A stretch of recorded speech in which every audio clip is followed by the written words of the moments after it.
नमस्कार दोस्तों, जैसा कि आपको पता है आपके एग्जाम में मात्र 6 दिन शेष बचे हैं और मैं रवि तोमर आपके सामने फिर से एक नई वीडियो लेकर हाजिर हूँ। चलिए दोस्तों, प्रश्नों को सॉल्व करते हैं। पहला प्रश्न आपके सामने लिखा है 8 ब्रैकेट में x+3। तो दोस्तों 8 ब्रैकेट में x+3+2 इक्वल में दे रखा है दोस्तों x-2 और इधर 2। तो दोस्तों ध्यान से समझना, ब्रैकेट के बाहर जो नंबर लिखा होता है उसका ब्रैकेट के अंदर क्या करते हैं, मल्टीप्लाई। तो पहले 8 का मल्टीप्लाई होगा x से, तो ये हो जाएगा दोस्तों 8x प्लस। अब 8 का मल्टीप्लाई दोस्तों 3 से होगा, तो 8 3 जा 24। क्लियर है? प्लस के 2।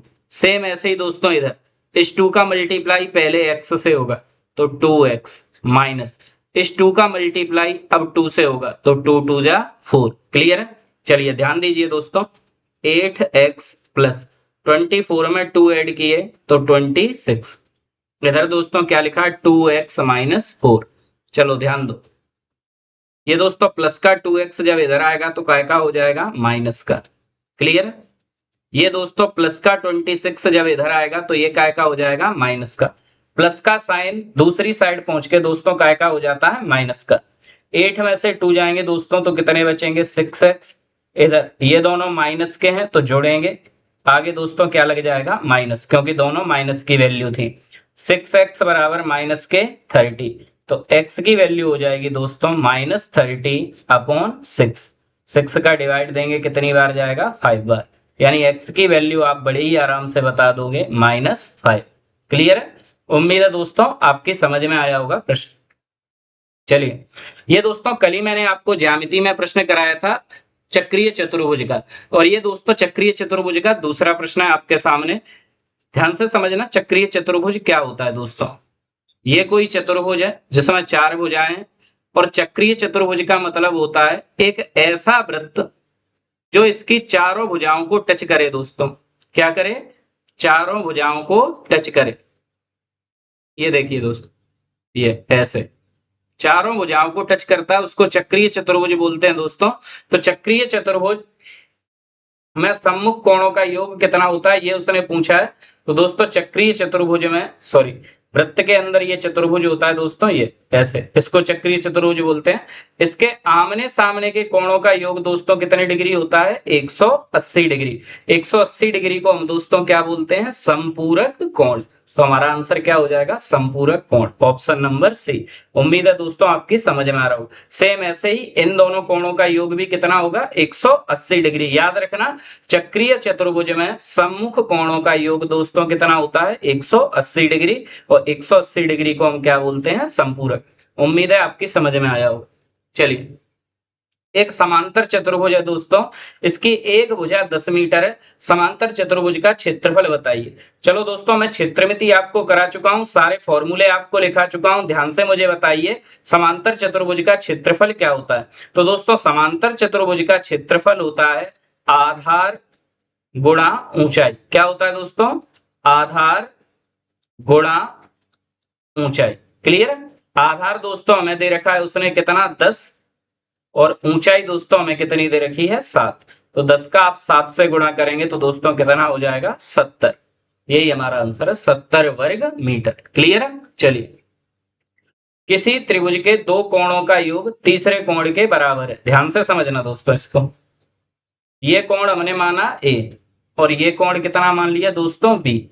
तो बोल रहा है इन दोनों का योग तीसरे कोण के बराबर है, यानी इन दोनों को जोड़ देंगे तो हमें कौन सा एंगल मिल जाएगा, तीसरा। क्लियर? दो कोणों का योग तीसरे कोण के बराबर है, यानी ये वाला जो थर्ड एंगल है दोस्तों वो इन दोनों के योग के बराबर है। अब आपको पता है, क्या पता है, कि त्रिभुज के तीनों कोणों का योग दोस्तों कितना होता है, 180 डिग्री। पहला कोण ये, दूसरा कोण ये, और तीसरा कोण ये, ए प्लस बी। ध्यान से समझना दोस्तों, ए और ए कितने हो जाएंगे, 2a। ऐसे ही बी और बी कितने हो जाएंगे, 2b। यहां से दोस्तों 2 अगर मैं कॉमन ले लूंगा तो a प्लस बी बराबर कितना हो जाएगा, बताओ, 180। 2 का इसमें भाग देंगे दोस्तों तो कितना बचेगा, 90। यानी a प्लस बी की वैल्यू कितनी है दोस्तों, 90 डिग्री। और a प्लस बी को ही हमने कौन सा कोण माना है, तीसरा। क्लियर है? ये हमने पहला कोण माना था, ये दूसरा कोण माना था, ये कौन सा कोण माना था, तीसरा। तो तीसरा कोण पूछा है दोस्तों, कितना आंसर हो गया, 90 डिग्री। उम्मीद है आपकी समझ में आ रहा होगा दोस्तों। अगर समझ में आ रहा है तो वीडियो को लाइक करें, चैनल को सब्सक्राइब करें दोस्तों, और अपने दोस्तों के साथ शेयर करें। साथ ही साथ दोस्तों आप कमेंट छोड़ते जाएं, जिससे मुझे ये पता चलेगा कि हाँ मैं बढ़िया पढ़ा रहा हूँ, आपके अच्छे से समझ में आ रही है।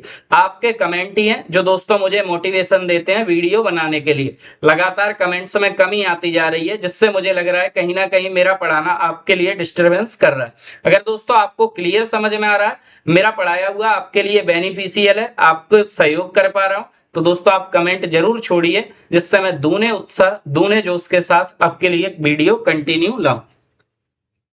एक वृत्त की त्रिज्या में 3 सेंटीमीटर की वृद्धि हो। दोस्तों समझना, पहले वृत्त की त्रिज्या कितनी थी, r।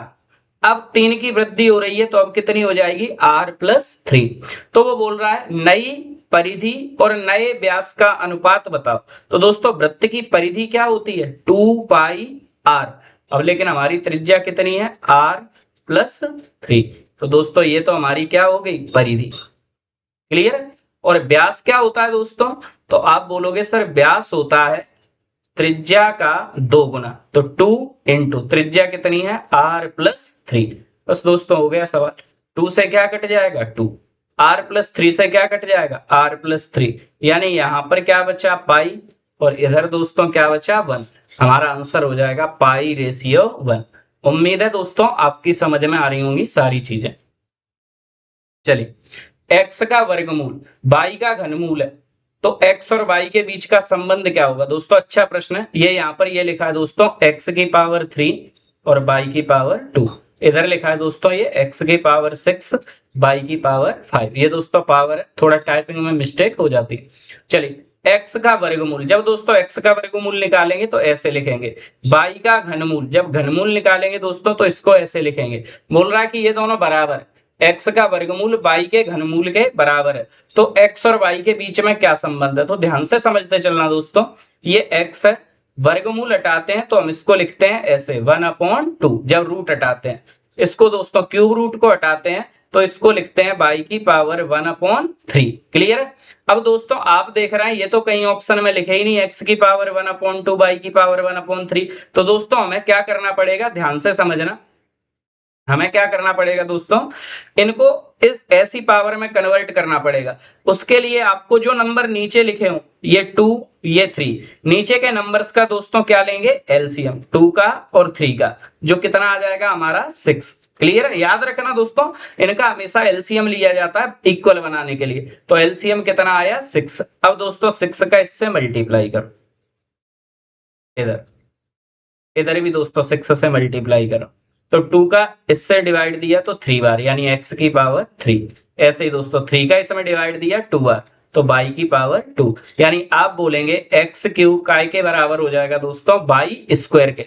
उम्मीद है दोस्तों ये तरीका आपको पसंद आ रहा होगा, आपकी समझ में आ रहा होगा। अगर आपको भी लग रहा है यस ये हमारे लिए यूजफुल है, तो दोस्तों आप कमेंट जरूरी छोड़ें, चैनल को हमारे को सब्सक्राइब करें, वीडियो को लाइक करें, अपने दोस्तों के साथ शेयर करें। अगर दोस्तों आपको इन क्वेश्चंस की पीडीएफ चाहिए, आप इस नंबर पर मैसेज करें, मैं पीडीएफ आपको फ्री में अवेलेबल कराऊंगा। चलिए, एक संख्या को 2 गुना किया जाता है। एक दोस्त लगातार मुझसे कमेंट बॉक्स में बोल रहे हैं कि सर आप संख्या पद्धति के क्वेश्चन कराइए। तो दोस्तों कल की जो वीडियो होगी वो टोटली नंबर सिस्टम के ऊपर होगी और बहुत अच्छे प्रश्न होंगे। तो आप एक तो वीडियो को लास्ट तक देखा करें, दूसरा जब मैं नई वीडियो अपलोड करता हूं तो आप उसे जरूर ही देखें। आपको दोस्तों वहां से हमेशा बेनिफिट ही मिलेगा, कोई लॉस नहीं होगा, ये मेरी गारंटी है। चलिए दोस्तों, एक संख्या को 2 गुना किया जाता है। संख्या हमने कितनी मान ली, x। क्लियर। इसको 2 गुना किया, बोल रहा है 2 गुना करके इसमें कितना जोड़ा जाता है दोस्तों, 9। फिर वो बोल रहा है अब आपको जो परिणाम मिलेगा उसको कितना कर दें, 3 गुना। यानी जब आप इन्हें जोड़ दोगे तो योगफल मिलेगा। इसको दोस्तों अगर वो 3 गुना कर दे तो बोल रहा है आपका आंसर कितना हो जाएगा, 75। क्लियर। तो दोस्तों ध्यान से समझना कैसे सॉल्व करना है आपको। 3 का इसमें भाग दो, 3 दूनी 6 और 3 5 15। क्लियर। तो 2x बराबर 25। दोस्तों ये प्लस के 9 इधर आएंगे तो काय के हो जाएंगे, माइनस के। तो 2x बराबर बताओ कितने मिले, 16। तो 2 से आप भाग दे दोगे, बताओ कितनी बार जाएगा, 8 बार। आप बोलेंगे सर x की वैल्यू कितनी है, 8। उम्मीद है दोस्तों आपकी समझ में आ रही होंगी सारी चीजें। समझ में आ रही हैं तो आपको क्या करना है दोस्तों, चैनल अभी सब्सक्राइब करें, वीडियो को शेयर करें, कमेंट बॉक्स में कमेंट छोड़कर जाएं यस सर हमारी समझ में आ रहा है। चलिए, ये दोस्तों बहुत अच्छा प्रश्न है। एक तार को 27.5 सेंटीमीटर भुजा वाले वर्ग के आकार में मोड़ा गया है। ध्यान से समझना क्या हो रहा है दोस्तों, ये वर्ग है, इसकी एक भुजा है 27.5 की, तो इसका मतलब दूसरी भुजा भी 27.5, तीसरी भुजा भी 27.5 और चौथी भुजा भी 27.5। अब अगर दोस्तों मैं इसको ओपन करूं ऐसे, तो देखो ये पहली भुजा 27.5, ये दूसरी भुजा 27.5, ये तीसरी भुजा 27.5 और ये चौथी भुजा 27.5। यानी यहां से लेके इस भुजा को मैं 4 बार जोड़ूंगा तो दोस्तों क्या ये तार की लंबाई नहीं मिलेगी? तो ध्यान से समझना, ध्यान से समझना दोस्तों, क्या अगर एक भुजा 27.5 की है तो पूरी तार की लंबाई कितनी होगी? 27.5 गुणा 4, क्योंकि भुजाएं कितनी है? 4, तो 4 से गुणा किया, 4 पहिया 20, 4 सते 28 और 2 30, 4 दूनी 8 और 3 11। हमें पता चला इस पूरे वर्ग की परिधि कितनी है, वर्ग का परिमाप कितना है? 110। दोस्तों ये जो तार है वो 110 सेंटीमीटर लंबा है। अब वो बोल रहा है इसी तार को उसने काय में मोड़ दिया? वृत्त में। तो दोस्तों वृत्त की परिधि कितनी होती है? 2 पाई आर। अब ये वाला तार था, इसको दोस्तों अब उसने घुमा के क्या बना दिया? वृत्त। तो आपको पता है तार की लंबाई पहले 110 थी, अब भी कितनी बनी रहेगी? 110। यहां पर वैल्यू रखो 2 इंटू पाई की जगह 22/7 इंटू में आर बराबर में 110। ध्यान से समझना, 11 से भाग दिया 2 बार, 11 से भाग दिया इसमें दोस्तों कितनी बार जाएगा? 10 बार। 2 का भाग इसमें दिया कितनी बार गया? 5 बार। अब यहां से क्या होगा देखो, 2r बराबर 7 का 5 से गुणा किया तो 35, तो r बराबर क्या हो गया? 35/2। क्लियर? या तो दोस्तों यही आंसर होगा। अब पॉइंट में दिया है तो 2 का भाग दे दो, 17.5। क्लियर?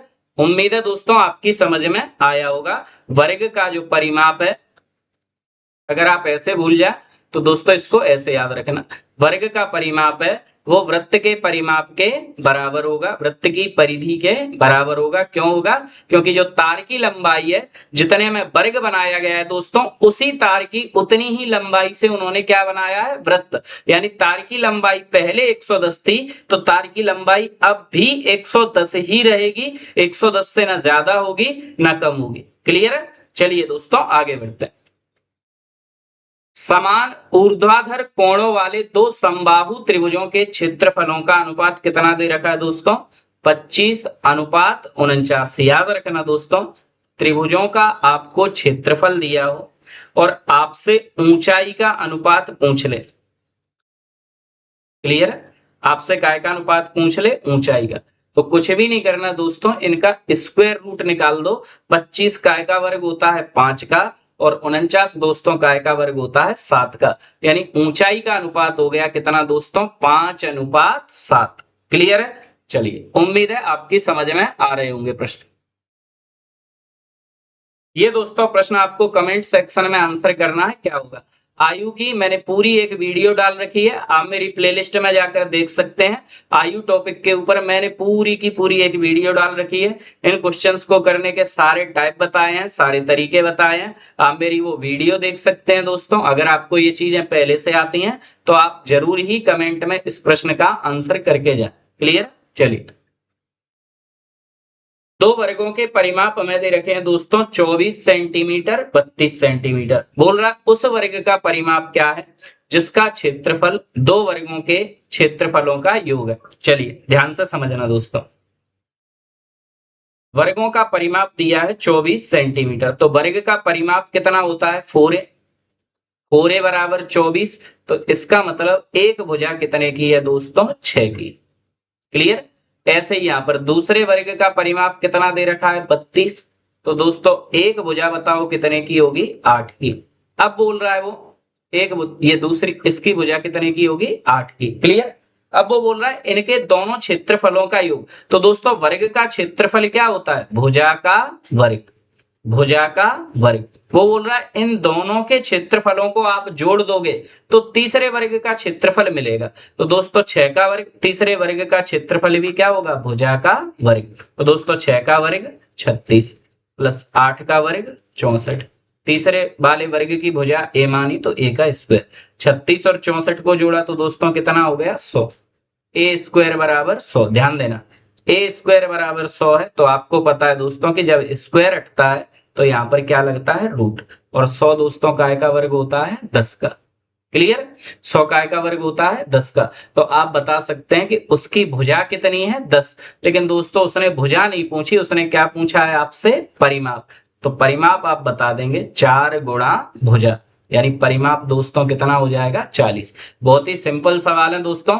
सारे प्रश्न वर्ग 3 के ही पूछे हुए प्रश्न है। कोई 2023 में पूछा है, 2022 में पूछा है, या जो अभी रिसेंट में एग्जाम हुए थे दोस्तों उनके प्री में पूछे हुए प्रश्न कोई भी मैंने अपने मन से नहीं कराया। सारे एग्जाम ओरिएंटेड प्रश्न, सारे पहले पूछे हुए प्रश्न है। तो दोस्तों आप इनको ध्यान से करेंगे, क्वेश्चंस को समझ में नहीं आए तो आप फिर से वीडियो को देखें।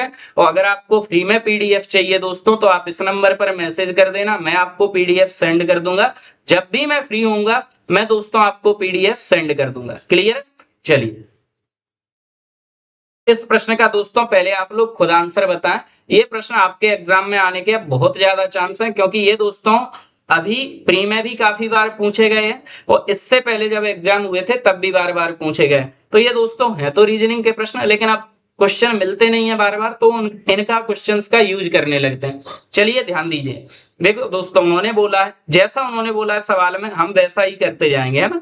12T10 K16 P4। अब देखो उन्होंने बोला है दोस्तों क्या कि K का अर्थ क्या है, प्लस, यानी जहां K लिखा है वहां पर प्लस लिखो, जहां S लिखा है दोस्तों वहां पर क्या लिख दो, माइनस, जहां पर T लिखा है दोस्तों वहां पर क्या लिख दो, इनटू, और जहां पर P लिखा है दोस्तों वहां पर क्या लिख दो, भाग। जैसा उन्होंने बोला है एज इट इज हम वैसा ही करेंगे। चलिए ध्यान दीजिए, T की जगह पर क्या लगाना है दोस्तों, गुणा। चलिए K की जगह पर हमें क्या लगाना है, प्लस। P की जगह बताइए दोस्तों हमें क्या लगाना है, डिवाइड।